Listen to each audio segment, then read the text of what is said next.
African football witnessed an excellent 2016 Africa Women's Cup of Nations held in Cameroon, with Nigeria's Super Falcons emerging victorious. Sports analyst Eugene Nforngwa talks on the status of women's football as well as the men's 2017 Africa Cup of Nations and the 2018 World Cup Qualifiers. Now, I think that women's football in Africa has come really a long way. You could see the level, the quality of the game here. It's true there are a few teams that really stand out that tell you that at country levels they're taking women's football seriously. But the level of organization that went into this tournament also demonstrate how much it's become an important issue on the football calendar of the continent. We've seen also at the level of individual players, good quality players in Nigeria, South Africa, even countries like Zimbabwe. That tells you that the quality of the game, it's not only at the level of the organization, but at the level of players and skills, it's growing. What are your thoughts about the Men's Africa Cup of Nations? I think it remains the flagship tournament for the Confederation of African Football. We expect to see, especially with a country like Egypt coming back into the final stage of the tournament, to have very high quality football.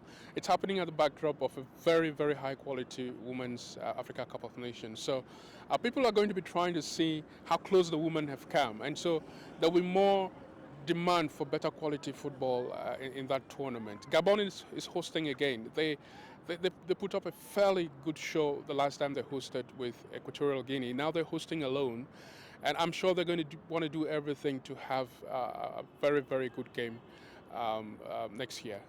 Increasingly, I'm very skeptical about trying to place my money on any team.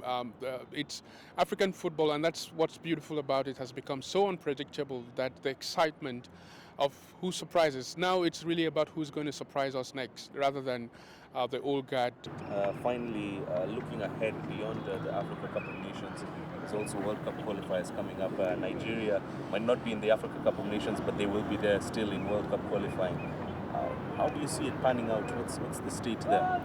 I think that it's going to be, and the way the African qualifiers take place, it's going to be, especially this time, it's going to be a very tough challenges for those who appear very frequently. Nigeria and Cameroon, for instance, are in the same group. That's going to be a very difficult group to sail through for both countries.